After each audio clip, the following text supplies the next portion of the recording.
Hello नमस्कार मैत्रिणींनो, माझ्या चॅनलमध्ये तुमचं मनापासून स्वागत आहे। तर आजचा आपला व्हिडिओ असणार आहे ज्या माझ्या मैत्रिणी गुरुचरित्र पारायणाला बसल्या आहेत, तर गुरुचरित्र पारायणाची सांगता कशी करायची त्याबद्दल आजचा व्हिडिओ असणार आहे। तर बघा, सर्वप्रथम ज्या 9 तारखेला बसल्या आहेत त्यांचं पारायण 15 तारखेला पूर्ण होणं म्हणजे तुमचे 7 दिवस 15 तारखेला पूर्ण होणार आहे। 7 दिवसाचं पारायण पूर्ण करून तुम्हाला 8व्या दिवशी पारायणाची सांगता करायची। ज्या 9ला बसल्या असणार त्यांनी 16 तारखेला सांगता करायची, ज्या 10 तारखेला बसल्या असणार त्यांनी 17 तारखेला करायची। त्यानुसार तुम्ही पुढे काउंट करू शकता। 11 तारखेला बसलेल्यांनी, 12 तारखेला बसलेल्यांनी कधी सांगता करायची। तर बघा, सर्वप्रथम तुमचे 15 तारखेला पूर्ण अध्याय वाचून होणार आहे। जे 53 अध्याय आहे ते 53 अध्याय तुम्ही 15 तारखेलाच पूर्ण वाचून होणार। तुम्हाला सांगता 16 तारखेला करायची आहे। तर बघा, ज्या दिवशी तुम्हाला सांगता करायची आहे त्या दिवशी 10:30 पर्यंत तुम्हाला आरती करायची आहे आणि 10:30 पर्यंतच आपल्याला नैवेद्य दाखवायचा आहे। थोडा वेळ इकडे तिकडे झाला तरी देखील चालेल, पण खूप वेळ करू नका। 12च्या अगोदर सगळं तुम्ही आवरून घ्या तुमचं। बघा, नैवेद्यासाठी तुम्ही डाळ, भात, पुरण पोळी जे तुम्हाला सोपं वाटेल ते तुम्ही बनवू शकता। सगळ्यात महत्त्वाचं, दत्त महाराजांना आवडणारा श्रावणी घेवडा जो असतो त्याची भाजी तुम्हाला बनवायची आहे। आणि हो, नैवेद्य बनवताना तो कांदा लसूण विरहित बनवायचा आहे, म्हणजे नैवेद्यामध्ये कांदा लसूण अजिबात वापरायचे नाही आहे। असा नैवेद्य तुम्हाला बनवायचा आहे आणि नैवेद्य 10:30च्या अगोदरच दाखवायचा आहे।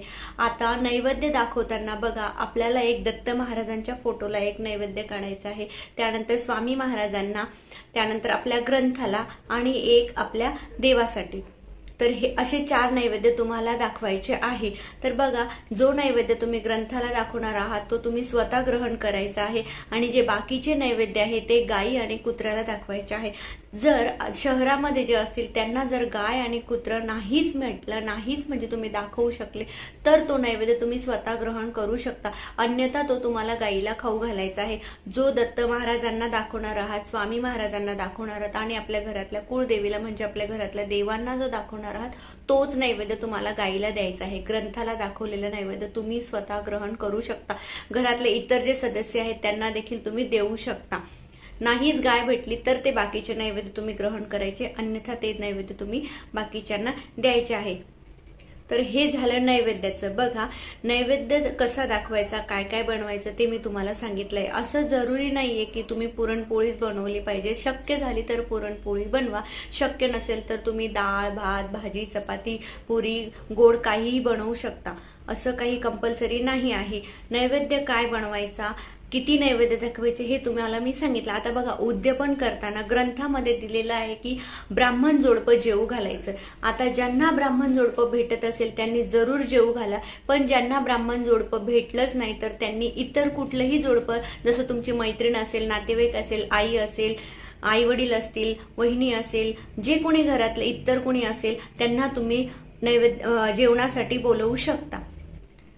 ब्राह्मण जोडपं मिळालं तर अतिशय उत्तम आहे, पण जर नाहीच मिळालं तर तुम्ही इतर कुठलंही जोडपं तुम्ही जेवू घालू शकता। जर समजा नाहीच जोडपं भेटलं तर तुम्ही ब्राह्मणाच्या इथे शिदा देऊ शकता।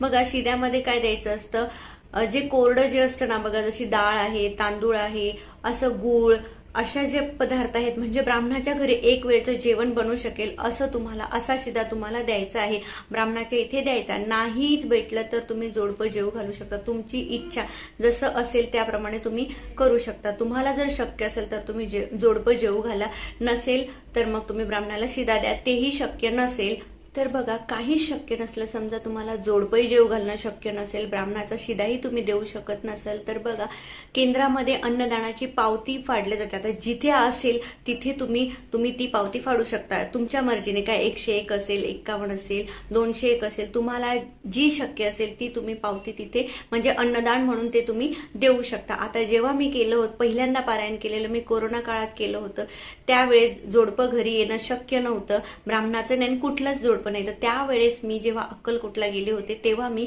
अन्नदानाची पावती तिथे दिली होती। आता तुम्हाला जसं पॉसिबल असेल तसं तुम्ही करू शकता। कुठलं तुमच्या इथे जर केंद्र असेल, तिथे जर घेत असतील अन्नदानाची पावती, तर तिथे तुम्ही ती पावती फाडू शकता, तिथे ते पैसे तुम्ही देऊ शकता। अशा पद्धतीने उद्यापन करायचं आहे। अगदी साधं सोपं आहे, त्यात काहीही अवघड नाही।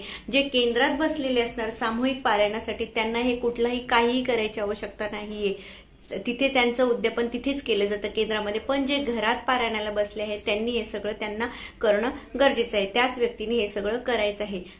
जर तुम्हाला जोडपं भेटलं जेवायला तर बघा तुमच्या याच्यानुसार म्हणजे तुम्हाला जसं आवडेल तसं तुम्ही त्या लेडीजला ब्लाऊज पीस, नारळ याने त्याची ओटी भरू शकता त्यांची, आणि जेंट्सला टॉवेल टोपी देऊ शकता. तुमची इच्छा असेल तर, असं काही कंपल्सरी नाहीये दिलंच पाहिजे, पण तुमची इच्छा असेल तर तुम्ही देऊ शकता. अन्यथा तुम्ही त्यांच्या ताटाला 11 रुपये, 21 रुपये, 51 रुपये अशी दक्षिणा लावायची आहे. अगदी साधं सोप्या पद्धतीने याचं उद्यापन आहे, त्यात काही अवघड नाहीये. बघा नैवेद्यासाठी तुम्हाला काय काय दाखवायचं ते मी तुम्हाला सांगितलं आहे. उद्यापन कशा पद्धतीने करायचं हे देखील तुम्हाला सांगितलं आहे. खूप सोपं आहे, त्यात काहीही अवघड नाही. तरी देखील कुणाला समजलं नसेल, काही अडचण असेल तर तुम्ही मला कमेंट करून नक्की विचारू शकता. पुन्हा एकदा सांगते बघा, ग्रंथाला 4 नैवेद्य दाखवायचे आहे. दत्त महाराजांना 1 नैवेद्य, स्वामी महाराजांना 1, त्यानंतर ग्रंथाला आणि आपल्या घरातल्या देवांना. त्यानंतर उद्यापन करण्यासाठी तुम्ही जोडपं भेटलं तर तुम्हाला अतिशय उत्तम आहे. ब्राह्मणाचंच पाहिजे असं काही नाहीये, इतर कुठलंही जोडपं तुम्ही जेवू घालू शकता. त्या जोडप्याला काय द्यायचं किंवा ब्राह्मणाला शिदा द्यायचा हे देखील मी तुम्हाला सांगितलेलं आहे. तर बघा अशा साध्या सोप्या पद्धतीने तुम्ही गुरुचरित्र पारायणाची सांगता करायची आहे. दत्त जयंती कशी साजरी करायची यावरही लवकर व्हिडिओ घेऊन येण्याचा मी प्रयत्न करेल. माझ्या घरामध्ये लहान बाळ असल्यामुळे मला थोडा व्हिडिओ करायला लेट होतं. साहजिक आहे, माझ्या ताई मला समजून घेतील आशा करते. कुणाला काही समजलं नसेल तर ते कमेंट करून विचारू शकता. व्हिडिओ आवडल्यास चॅनलला लाईक करा, शेअर करा, सबस्क्राईब करा. पुन्हा भेटूया अशाच एका नवीन व्हिडिओमध्ये. तोपर्यंत सगळ्यांना बाय आणि सगळ्यांना श्री स्वामी समर्थ.